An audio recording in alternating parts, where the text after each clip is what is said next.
Salam jumpa kembali. Kita berkesempatan membicarakan satu hal, yaitu masalah gawat juga ini, karena ternyata 44% anak-anak Indonesia, anak-anak kita kekurangan vitamin D. Padahal vitamin D itu adalah vitamin yang larut dalam lemak dan mudah didapat. Kita tinggal di daerah khatulistiwa, banyak matahari. Matahari dengan kulit akan menghasilkan vitamin D di samping makanan seperti ikan, daging, dan sebagainya. Harusnya anak Indonesia tidak pernah kekurangan vitamin D. Kenyataannya gawat, 44% anak-anak Indonesia mengalami kekurangan vitamin D. Bahkan ibu-ibu hamil mencapai 61% yang kurang vitamin D-nya. Matahari itu sendiri, ultraviolet B, itu mudah membuat vitamin D di kulit, tetapi kesulitan pula ialah bahwa dia menyebabkan kanker kulit dan juga dapat menyebabkan penuaan dari kulit. Hal lain ialah untuk mendapatkan vitamin D tidak hanya sinar matahari, tetapi diperlukan juga kulit yang sehat, fungsi hati yang sehat, fungsi ginjal yang sehat. Akibat itu semua, kita akan dikatakan tidak kekurangan vitamin D kalau kita bisa melewati batas minimal di dalam darah, yaitu 30 nanometer per mililiter darah. Pada anak-anak yang kita lihat bergejala rewel, bad mood, tidak fokus, cepat lelah, susah belajar, pelupa, pemarah, biasanya ada kekurangan vitamin D. Maka hendaknya kita periksa kadar vitamin D di dalam darahnya. Asal mula terjadi kekurangan vitamin D adalah kebiasaan kita yang malas berjemur di sinar matahari walaupun mataharinya banyak. Kedua, karena kulit kita, bangsa Indonesia ini berkulit gelap.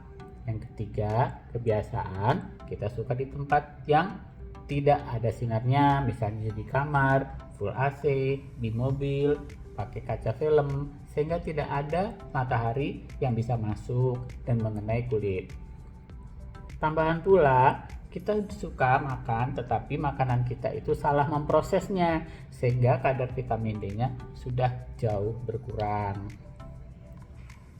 Pada saat berjemur dengan sinar matahari, anak Indonesia sangat malas untuk kepanasan, berkeringatan, dan berjemur dengan bertelanjang.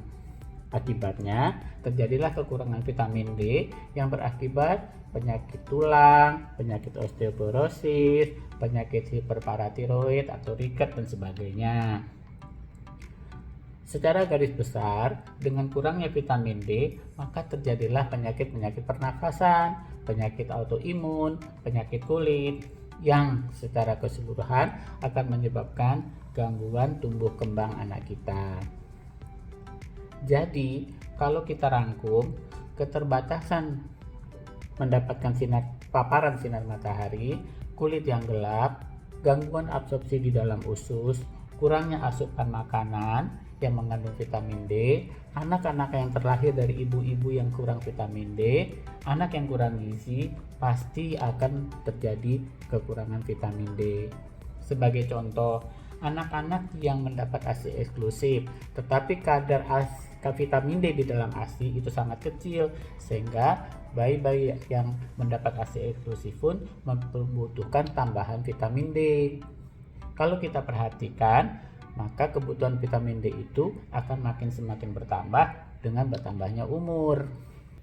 Dalam setiap kelompok umur, kita membutuhkan tambahan vitamin D yang lebih banyak. Makin gelap kulit kita, makin malas kita berjemur dalam keadaan telanjang, maka makin banyaklah kebutuhan tambahan vitamin D. Dosis penambahan itu disesuaikan dengan keadaan bayi kah, anak kah, usianya, sedang dalam keadaan mendapat pengobatan atau kegemukan dan sebagainya. Pada prinsipnya bahwa pada bayi membutuhkan yang lebih sedikit, pada anak antara 1-18 tahun membutuhkan tambahan vitamin D yang lebih banyak. Vitamin D tersebut akan berpengaruh kepada kekebalan, baik itu kekebalan yang bawaan ataupun kekebalan sistem imun yang adaptif. Ternyata pula vitamin D itu akan berpengaruh terhadap alergi, terhadap berbagai macam-macam alergen.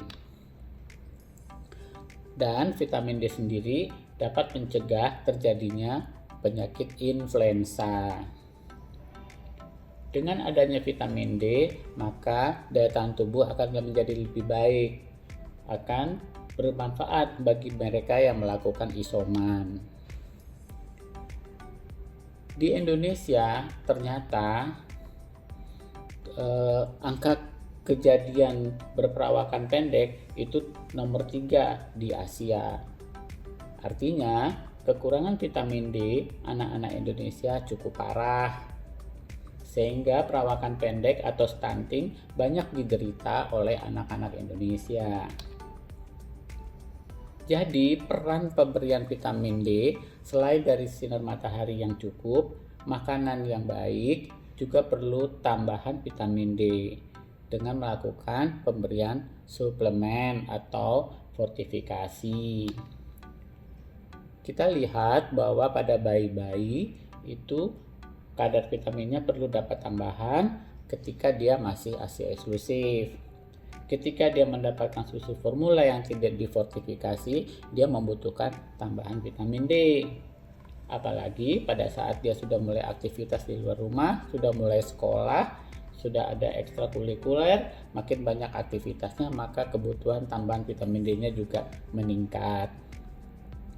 Untuk mendapatkan peningkatan itu, kita bisa membantunya dengan pemberian suplemen vitamin D yang berupa tetes untuk bayi-bayi, ada juga yang berupa tablet kunyah buat anak-anak yang lebih besar, dan ada juga yang berupa tablet salut yang bisa langsung ditelan. Jadi kita bisa lihat bahwa bayi, anak, remaja membutuhkan vitamin D, terutama yang asupan makanannya tidak teratur, pada yang malas makan, pada anak-anak yang sedang sakit, mungkin defisiensi atau gangguan absorpsi atau intoleransi terhadap makanan, atau anak-anak yang senangnya mengkonsumsi makanan siap saji. Begitu pula pada anak-anak yang menganut vegetarian. Selain itu, kelompok umur tertentu membutuhkan ekstra vitamin D, misalnya pada ibu hamil. Jadi, seorang ibu atau seorang tua harus tahu bahwa anak-anak kita itu sebetulnya berisiko mendapatkan keadaan di mana kurang vitamin D. Terutama anak-anak yang malas makan, yang sudah mulai sekolah, yang rajin berolahraga, yang selalu di ruang tertutup ber-AC, di mobil, di kamar, dan sifat vegetarian. Anak-anak dengan gejala-gejala yang rewel, bad mood, susah fokus, cepat lelah, susah belajar, pelupa, pemarah, perlu dicek vitamin D-nya. Mengingat anak Indonesia berkulit berwarna, sehingga kebutuhan vitamin D juga lebih banyak. Pada anak-anak yang sedang mendapatkan pengobatan anti kejang, steroid, anti jamur, antivirus, kebutuhan vitamin D-nya meningkat, perlu suplemen vitamin D.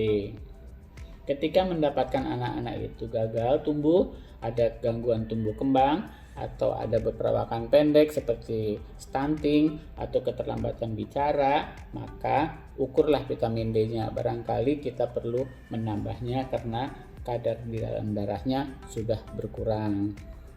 Ketika kita bertemu dengan anak-anak dengan gangguan gigi, telat berjalan, kejang otot, sering gangguan pernafasan, maka kita periksa kadar vitamin D-nya dan kita koreksi. Demikianlah hal-hal yang penting kita perhatikan kali ini. Semoga bermanfaat. Sampai jumpa lagi di kesempatan lain.